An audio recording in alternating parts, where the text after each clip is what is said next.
Hello, my name is Rehan Zia and I am a senior lecturer at the National Center for Computer Animation, Bournemouth University, UK. This talk is about teaching camera craft during the COVID-19 pandemic. Um, One of the reasons for the success of the degree courses at the National Center for Computer Animation is due to the fact that the whole ethos for the teaching is basically around technology, using technology in the service of the arts. Um, when we had the first lockdown in the UK in March 2020, all of the teaching had to go online. And we were very quick to actually adapt to online teaching for all of our courses. But it was particularly challenging for the camera-based and the studio-based production courses. So I lead three courses, visual storytelling and pre-visualization, which is very much a design and story-based course that deals with cinematography as well. So it builds up on the elements of design and principles of design, color theory, composition, framing. Um, and then in the second semester of the BA Visual Effects course, we have a unit called Visual Effects Photography and Acquisition. And this builds on the technical craft, the basic photographic exposure techniques and lighting techniques that the students have learned in the visual storytelling course. But it goes into much more greater technical depth in terms of um, the students get to use a high-end video camera. They use a VariCam LT to record footage. It could be green screen. They explore miniature filming, practical effects, water tank effects, image-based lighting, HDR, and so on. The third unit that I lead is called Visual Studies, and it's very much a student-led visual research unit where the students come up with the topic. We do have workshops in photography and life drawing that are there as part of this unit to help um, provide students the craft skills that they need to actually understand and decipher real-world object properties or natural phenomena. And the idea is for them to go and explore, document, and deconstruct and analyze real-world natural phenomena and real-world object properties so that they can then use that knowledge when it comes to animation creation. Um, so the big problem that we had initially was there was a lot of uncertainty about when the lockdown would end. So we decided early on that even for September we would be looking at um, making sure that everything was online, but at the same time meeting all the intended learning outcomes for each one of these units. There were all sorts of issues. We have a whole mix of international students at the National Center for Computer Animation, and some of those students, given the restrictions, travel restrictions in the UK or in their own countries, couldn't travel. Even students who were within the UK in their hometowns, it was difficult for them. The university was closed, and you couldn't book out the specialist camera kit that we have. Um, but the good thing in this day and age is everybody has, all students at least had camera phones, um, which was good. Some of them also had compact cameras or DSLRs. Um, so they had a medium or a tool that they could use for photography or filming. Um, the other problems, of course, were to do with software licensing and so on. But we very quickly used two solutions for students to actually connect to the university network remotely, and so that resolved those issues. Um, but obviously, speed, connectivity, hardware resources, these were all issues that we had to consider and deal with. Um, so with regards to um, the camera teaching, um, what I initially experimented with was, rather than covering a whole topic in its entirety, I really wanted students to actually go and practice what we were, the concept that we were covering and learning about. And in order to do that, what I did was I would introduce a topic and go halfway into the concepts and explaining those. But then I would set a lot of learning material and some exercises based on that learning material for the students to do before they came to the next session. And that way, I was opening the door for them to, get them to learn independently, and at the same time making sure that they actually went through all the content that I set for them by asking them to do an exercise that was based very much on the content that I'd set. And in the following session, we would go through all their work and I would provide feedback. At the same time, I would go more in depth with the topic, and during the practice, some of them might come up with more questions, so they could bring those to the next session and get answers. And then I would conclude the topic and introduce the next topic and set the exercises and course material that they had to go through for the following session and so on.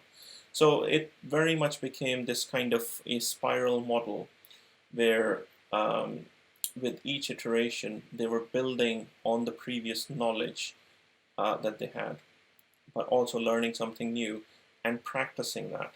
And that practice really helped engage students, especially during the pandemic, because it was very hands-on. They were telling stories, they were, deconstructing object properties, and they were learning new workflows, which was, in terms of the intended learning outcomes, that was a huge achievement.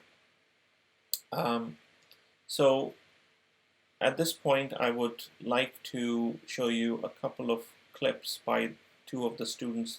The first one is Jiwon Chun, and she was my student in the visual storytelling and pre-visualization unit, as well as the visual effects, photography, and acquisition unit.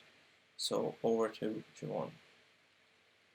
Online learning actually went better than I expected, and Rehan's way of teaching worked really well for me. For visual storytelling and pre visualization, what worked the best from his teaching was practicing and getting feedback on the practice we did. Being able to practice helped me remember the concepts we learned much longer than just us sitting and listening. And showing the work to Rehan helped us improve on what we can do better because he points out things that we might have missed while practicing. These are some of the weekly practices I did. And this is the final work. By doing these practices and getting feedback, I could really get a chance to find out what I was missing, and it only helped me learn better, which eventually allowed me to refine my final work. For visual effects, photography, and acquisition, his way of teaching was the same as the other unit, so the benefits I previously mentioned worked the same. But the difference was that this unit involved a lot of software learning, and he taught us by uploading pre-recorded videos and having a Q&A session afterwards. This worked better than having a live session because depending on the internet connection, the screen share would have a slight delay and the screen would sometimes be too pixelated for us to recognize anything. So having a video tutorial actually worked better than having it live. This is what I did as a practice, and this is how my final work looks like. Moving on to other benefits in learning online was that since I wasn't in the UK, I had different restrictions for my country, and this allowed me to take photographs outdoors. And this meant that I didn't have the limitations which some of the students could have had. But the challenge was that when learning involved practicing with cameras, it obviously would have been better with DSLR cameras instead of our phones. But knowing the limitation, he utilized his resources to teach in the best way possible.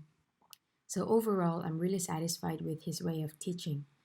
While not having access to certain equipment was the downside, being able to practice and getting feedback was what worked the best for me.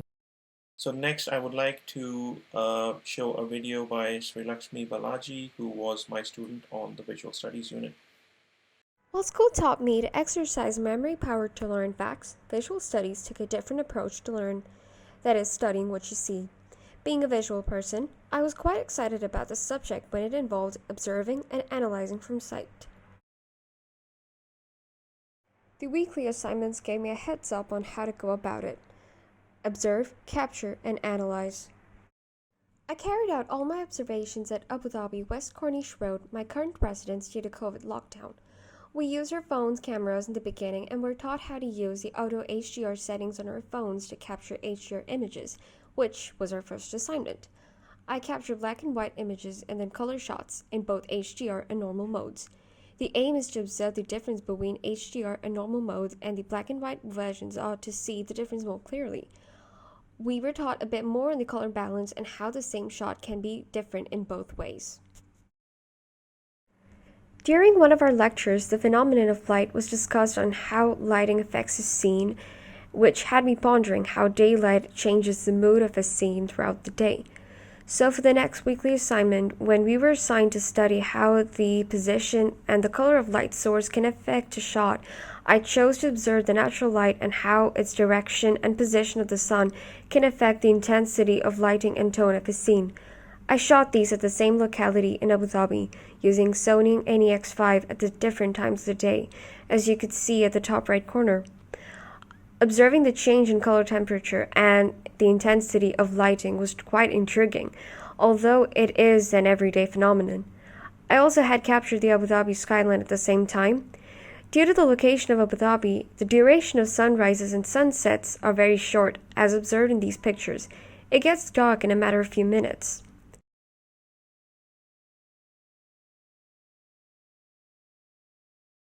These two assignments gave me a clarity to observe natural lighting and outdoor environment as my final topic.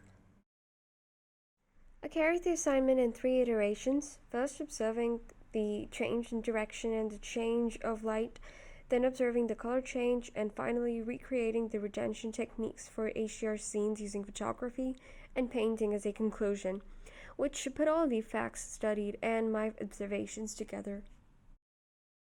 For the first iteration, I had fixed my camera at a particular focal length and captured the Corniche flag post spanning 1 hour.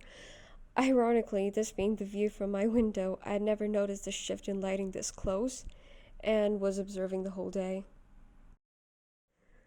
The second iteration involved observing the change in color temperature throughout the day, and for this I had chosen to study the scene with the Emirates Palace and Etihad Towers. Luckily, I had captured the golden and the blue hours, the latter being a rare case here in Abu Dhabi. Fun fact, the towers were used as a filming location for the 2015 film Fast and Furious 7.